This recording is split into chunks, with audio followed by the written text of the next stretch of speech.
Hi everyone, Tom Slivick, and welcome to today. I have two ladies from Operation Care, and I've got Dezi, Valadez, and Anna. Hi ladies. Hi. Thanks for coming Tom. by. Thanks for having us on. Okay, well, Operation Care is a great asset and a lot of great work, you gals, I should say, and we're really impressed with that. I went by and took of the place, and you're out there by New York, on New York Ranch Road, close to the gym out there, New York Fitness. I'll play that clip, give everybody a little bit of an idea of where you're at, and also, it's a real nice place you have in there. Are we seeing the? We are. Okay, good. Does anybody want to say anything about it? I think that's. Well, those are our soldier. Those are actually our purple people, Okay. and kind of where we got the idea of the purple soldier effect. It's kind of related to that. Oh wow. Okay, so we're looking a little bit around through in there. Alan, that might be a little bit too bright, but it's really a nice place, and kids come in there, and some of your customers as well, or consumers. Why don't you tell us what goes on there a little bit?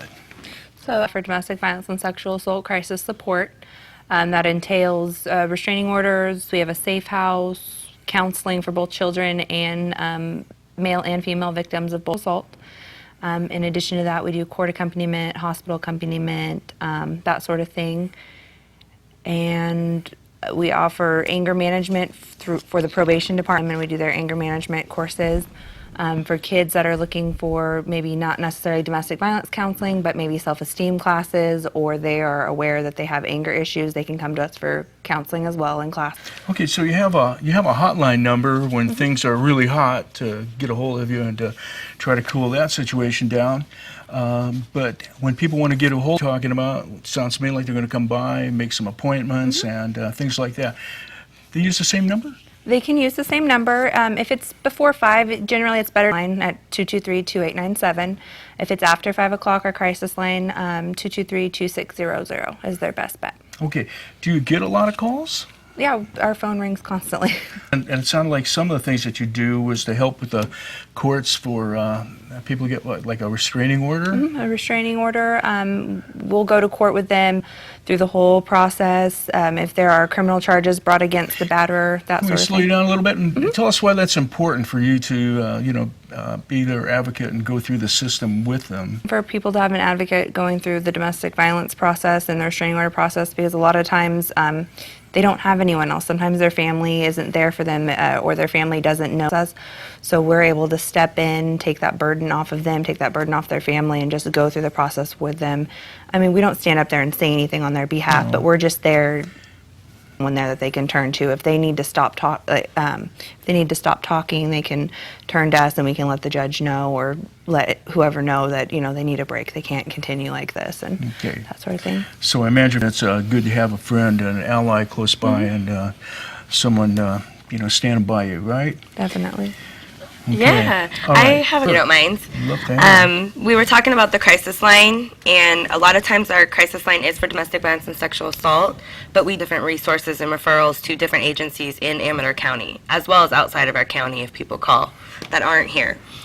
Typically, I would like to say most of our calls are domestic violence. We do see actually a high rate of, and from July 1st to June 30th, correct? We have seen an increase in our, so with all the calls we have gotten, 151 of those calls were domestic violence related in general. That was from what? June 2012 to July 1st, 2011. That's our fiscal year. 151 domestic violence. So they actually received our services, and we helped them different, services, and just were supportive to them. Right. We had 107 new domestic violence for counseling. So it was new. Okay. So that means basically they hadn't come to us for services in the past. Right. 88 domestic violence women and children sheltered. So 88 women and children were sheltered with that time period. Men, we do offer the same service, but we cannot put them into our safe house, just because our grants don't. We receive that service, and we can find another undisclosed area or hotel. So, like, basically, you keep the women and the children separate in their housing from, so it's not co-ed. No, it's not co-ed. Other than for the kids. We, male children up to the age of 18 that stay with their parents. Okay, we're going to get into this some more with Dezi and Anna. First, we're going to talk more about Operation Care, what they do here in the community. Stay with us right here on TSPN. You're watching Amador County's local TSPN. Hi, Rich Hoffman. Hi, everyone, and we're talking Operation Care, and I'm talking with Dezi Valadez and Anna Garcia. Welcome back again, ladies. And we were talking a little bit during the break about domestic violence and some of your calls, and it's not necessary, but you had said that like you get a calls. I guess you get calls from guys as well, or have that kind of counseling as well. We offer this to any domestic violence or sexual assault victim, and it does not stop by gender, age, race, nothing. If you're a victim of either of those, we can offer services. I guess most people think it's probably guys beating up on ladies and things like that, but it can go both ways. Absolutely. I think guys might underreport. And that, I mean, there's no like... Or that... Yeah, we don't have some anything ways. in a book saying that, but I mean, of course, that is a theory that we all do, actually take in mind that, because stigma that men have to be strong and powerful and no crying and can't ask for help, that might absolutely keep them from reporting. But they are victims, and that's it. I mean, period. They do. Right, and it's a cycle involving all the people in the family unit, right? Yep. Definitely. And so everybody's got a part in it, right? Approach that and work on that, right? Yeah, definitely. Tell us how that works out. We have our children's counseling curriculum that we go through. Dezi was saying earlier, we have that runs at the same time the parents group runs, and we're able to teach the kids skills, to teach them that it's not okay, that kind of behavior isn't okay. I'm wondering if I see this right when you said like have a group, so you have like a number of children together, a number of kids together, so they're like in a group thing, and men and women are together as well, or maybe in their own groups. Yeah, they're separated. Separated groups, Yeah. Okay, and then they're both learning, and then each other afterwards? No, we don't make them, but I'm sure, mom will ask the kids, well, what'd you learn today in group? And the kids might even ask, Mom, what did you learn today in group? And I'm sure they talk about it once they go home or that sort of thing, or kids have questions about things that we brought up in group, and they're able to, ask their parents. Their parents know that we're in there talking to them about, domestic healthy relationships and that sort of thing. Their parents know that that's what they're in there. What kind of modalities do you use when you're in there? I mean, I'm kind of an old timer, so we probably talk about it like have where you have like that's not a play group, it's I just senior moment. When you're role playing? We don't really do role Okay. playing. We have a lot of workshops.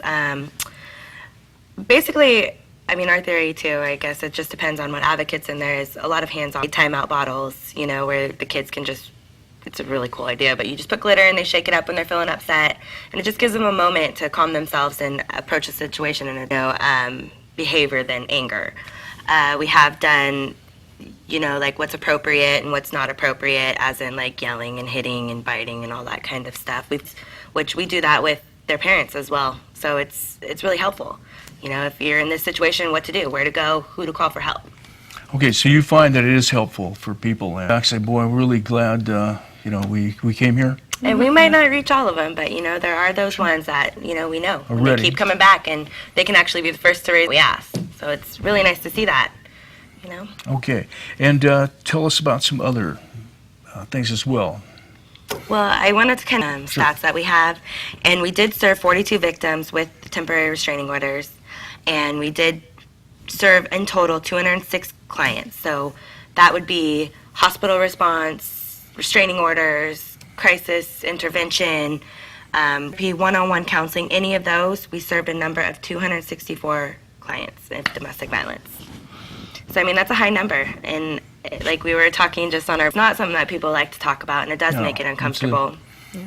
So I just kind of want to bring awareness. Yeah, I know when and- I started talking about it, I wonder I'm going to upset somebody, talk on the step on in an incorrect way, all of the different things. That's just talking about Yeah. it, let alone if you have the problem and then, need some help. A lot of the help is in the beginning or whatever. It's like trying to get a timeout or be able to back away from when you get a lot of hot under the collar. And at our organization, we are an awesome support group for our clients, and we give choices and suggestions. We don't force anybody. Okay. We don't force anybody to make any kind of quick decision. We're there to support them and them only. Okay, but that's good. You give them a good direction, and the things that is known in work, they might not pick up on trying it right away, but Yeah. that's there. Yeah, it's on the table. And then that's a good way, because then from the groups can interact and say, I tried that, and it becomes very real. It's a good way of counseling, moving people forward. Note of it all is all of our services are free. They are free of charge. Okay, well, they're free of charge, but you guys, in order to do that, you have, Yeah. and also I think you have some of your own fundraisers and ways that you raise money as well, right? Yeah. Oh, we have, Okay. got to pat ourselves on I the think, back. I think a lot of it's got to do with this purple theme that's Yes. always going on, so it's a great thing to tie a color in with something Yeah. more about what Operation CARE is doing, and the purple people, purple troops. We got purple soldiers, neon stuff. We'll be right back after this break. You're watching Amador County's local television network, TSPN.